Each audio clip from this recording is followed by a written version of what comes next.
샬롬, 평안하셨습니까? 하나님께서 오늘 우리에게 주시는 말씀은 에레미야 48장 36절부터 47절까지의 말씀입니다. 오늘 윤지선 집사님께서 성경 봉독해 주시겠습니다.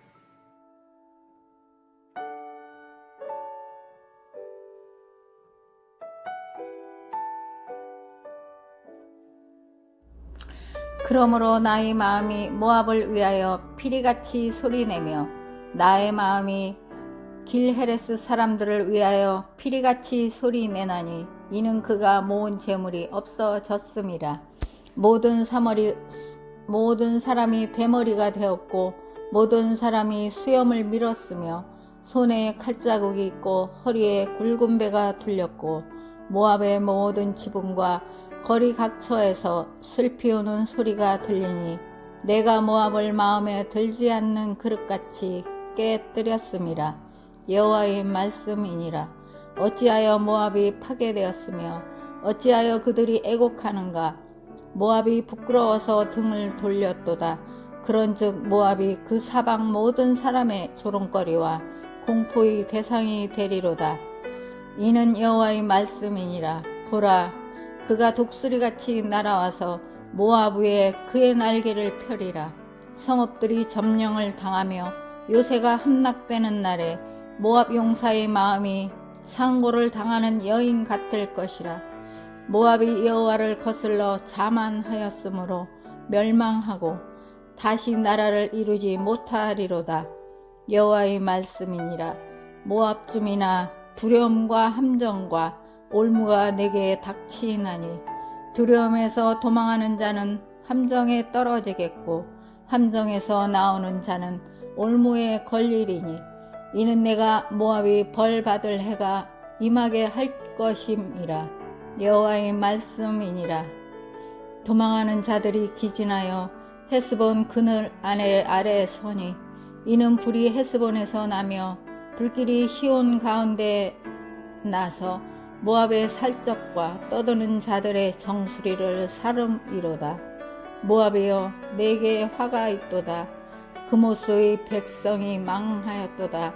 내 아들들은 사로잡혀 갔고 내 딸들은 포로가 되었도다. 그러나 내가 마지막 날에 모압의 포로를 돌려보내리라. 여호와의 말씀이니라. 모압의 심판이 여기까지니라. 아멘.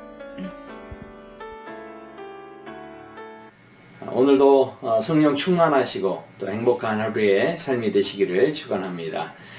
우리가 인생을 살아가면서 소중한 것이 무엇인가 생각하면 참 대단한 많은 일들을 성취하고 또 대단한 업적들을 이루는 것을 우리는 생각할 수 있습니다. 그러나 아무리 많은 것을 이루었다고 해도 관계가 실패하면 아무런 의미가 없습니다. 생각해 보십시오. 합격을 하고 또 출세를 하고 아무리 어떤 대단한 일을 이루었어도 함께 기뻐해주고 박수 쳐주는 사람이 없으면 무슨 소용이 있겠습니까? 아무리 주부가 맛있는 밥을 만들었어도 맛있게 먹어주는 사람이 없으면 무슨 재미가 있겠습니까? 아무리 예쁜 옷을 입고 미장원에서 또 머리를 예쁘게 했어도 감탄해주고 기뻐해주는 사람 없이 나 혼자 산다고 한다면 예쁘게 꾸미고 산다는 것이 별로 신나고 즐거운 일은 아닐 것입니다. 하버드에서 75년에 걸쳐서 다양한 사람들을 추적 조사한 결과를 보면 물질적이든 또 정신적이든 또 성공적인 그런 삶을 살고 있는 사람들의 공통적인 그 특징이 있는데 그것은 바로 주변 사람들과의 관계가 굉장히 풍요롭다라는 것입니다. 하지만 이 관계에 대한 이야기는 실은 세상에 있는 그런 이야기이기 전에 하나님께서 이 땅에서 우리에게 이 천지를 창조하실 때 이 관계가 얼마나 소중한지를 먼저 말씀해 주셨습니다. 기독교에서 그래서 가장 중요한 것은 이 관계라는 것이죠. 그래서 성경에서는 이게 의롭게 된다는 것을 강조하고 있는데요. 의롭게 된다는 것은 바로 올바른 관계가 된다는 것을 말씀합니다. 하나님께서 우리를 창조하실 때 빛을 만드셨고 또 하늘을 만드셨고 또 바다와 육지와 식물들을 만드셨습니다. 그리고 그런 장소에다가 이 하늘에는 해와 달과 별들이 있게 하셨고 또 바다에는 물고기 그리고 땅에는 동물들이 있게 하셨습니다. 모든 것이 짝과 조화를 이루고 좋은 관계를 이렇게 이루고 있을 때 보시기에 좋았다. 우리 하나님 말씀하셨죠.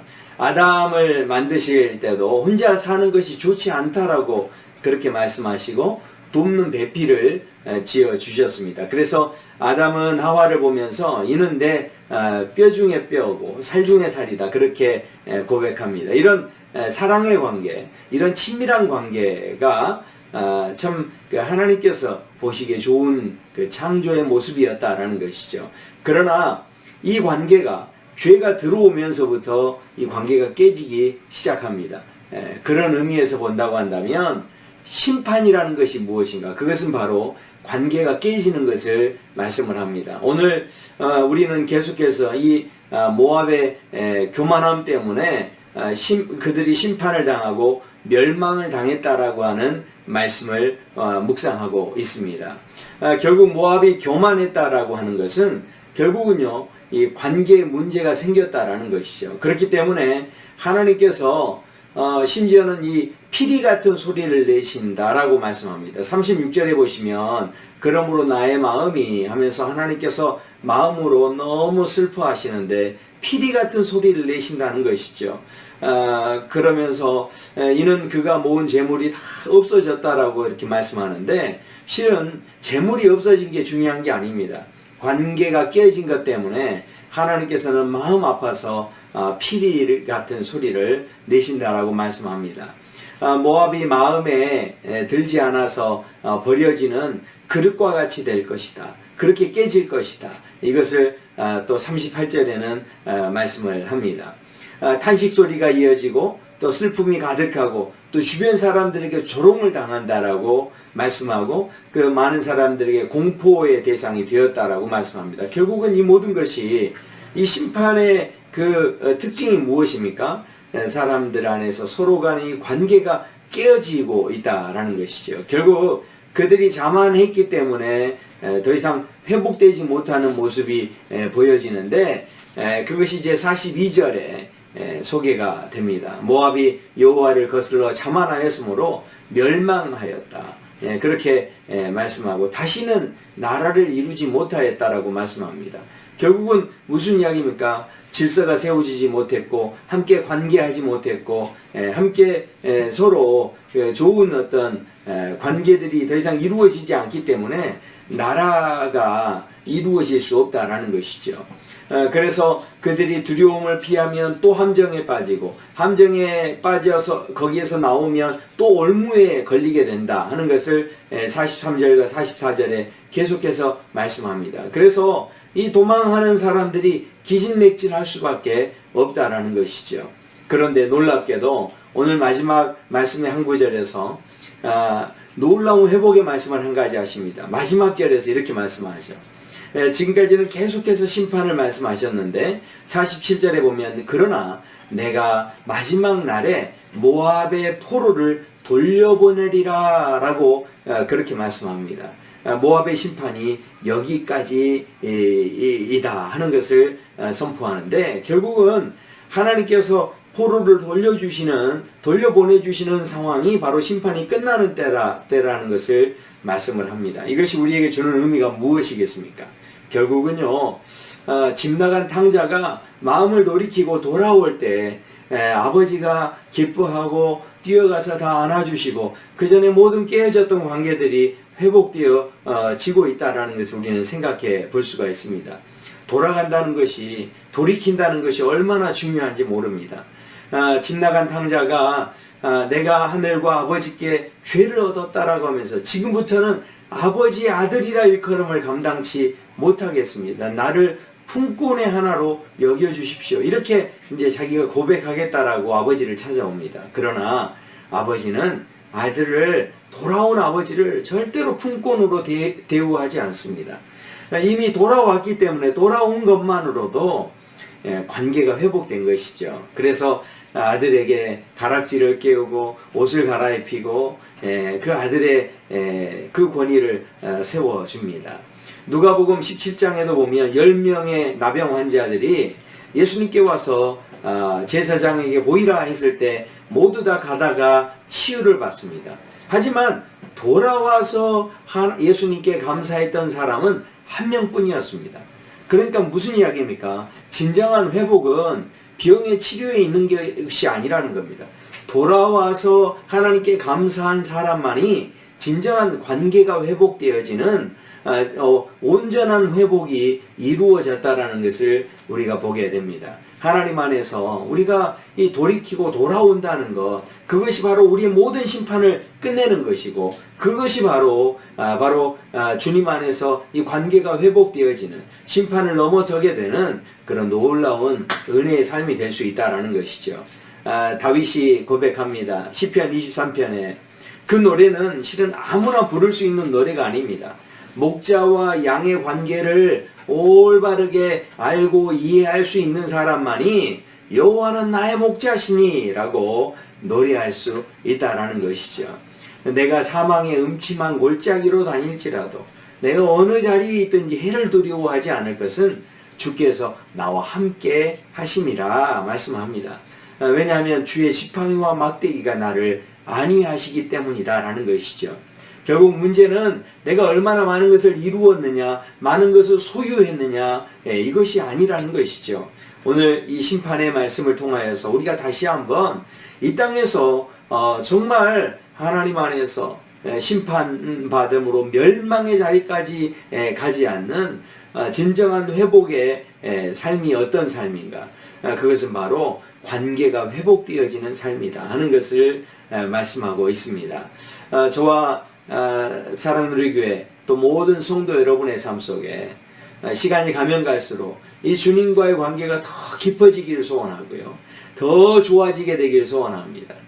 그리할 때 우리가 어느 자리에 있든지 간에 어떤 상황이 있든지 간에 여호와는 나의 목자이십니다. 나의 아버지이십니다. 이런 고백이 우리 안에 터져 나올 때에 우리의 삶의 자리가 바로 주님이 임재하시는 자리, 또 어떤 어려움 속에서도 주님께서 지팡이와 막대기로 안위해 주시는 놀라운 자리가 되는 줄로 믿습니다.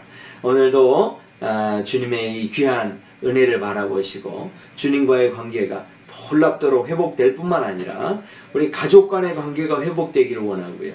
또 이 나라와 민족과 열방을 회복시키는 자리까지 우리 자녀들을 키워낼 수 있는 저와 성도 여러분의 삶이 되시기를 축원합니다. 우리 함께 기도하겠습니다. 아버지 하나님 감사합니다. 오늘 민족과 열방들이 결국은 심판을 당하는 그 모든 예언의 말씀들을 보면서 아버지 하나님 심판의 의미가 무엇인지, 도대체 심판이 어떻게 이루어지고 있으며 왜 멸망할 수밖에 없었는지를 오늘 다시 한번 생각합니다. 우리가 정말로 이 땅에 사는 동안 하나님과의 관계가 회복되어질 때 아버지 하나님 그 심판을 뛰어넘는 하나님의 놀라운 은혜의 자리에 우리 모두 설 수 있는 줄로 믿습니다.